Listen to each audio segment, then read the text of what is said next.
এই মুহূর্তে জীবনতলার সবচেয়ে চাঞ্চল্যকর খবর। গতকাল গভীর রাতে মিস্ত্রি এন্টারপ্রাইজে ঘটে গেল অবিশ্বাস্য ঘটনা। কোটি কোটি টাকার জিনিসে ভর্তি এই মোবাইল এবং ইলেকট্রনিক্স শোরুমে হানা দিল দুষ্কৃতীরা। কিভাবে তারা ঢোকার চেষ্টা করলো, কে তাদের হাতে নাতে ধরলো, সবই আছে এই ভিডিওতে। গতকাল রাত প্রায় 1টা নাগাদ যখন গোটা এলাকা ছিল অন্ধকারে ডুবে, কারেন্ট ছিল না, সেই সুযোগে ছাদ বেয়ে ঢোকার চেষ্টা করে একদল চোর। তারা টার্গেট করেছিল সিঁড়ি ঘরের দরজাকে। সেই দরজা ভাঙতে গিয়েই ধরা পড়ে যায়। ধরা পড়া একজন দুষ্কৃতী জানিয়েছে তারা আগে থেকেই প্ল্যান করে এসেছিল। ঘটনার পর ভেঙে পড়ে মিস্ত্রি এন্টারপ্রাইজের কর্ণধার নুরুদ্দিন মিস্ত্রি। কাপা গলায় তিনি বলেন, জীবনতলার বাজারে এমন ঘটনা আগে ঘটেনি। তিনি আরও দাবি করেন নিরাপত্তা বাড়াতে হবে।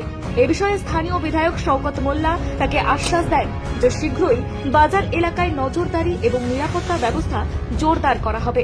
এই আশ্বাসে আপাতত কিছুটা শান্ত আছেন নুরুদ্দিন মিস্ত্রি। তবে প্রশ্ন থেকেই যায়, এই চেষ্টার পেছনে কি বড় চক্র আছে? আরো জানাতে থাকবো আমরা। নজর রাখুন মুসা টিভি লাইভে। চলুন শুনে নি মিস্ত্রি এন্টারপ্রাইজের কর্ণধার নুরুদ্দিন মিস্ত্রি কি বলছেন এই ঘটনার বিষয়ে। আমাদের দোকানে চুরি করতে এসেছিলিস, কজন ছিলিস তোরা বল? 3 জন। কি নাম তোর? নাম কি? তোর বাড়ি কোথায়? আর আর কজন ছিল? আর কি কি নাম ছিল?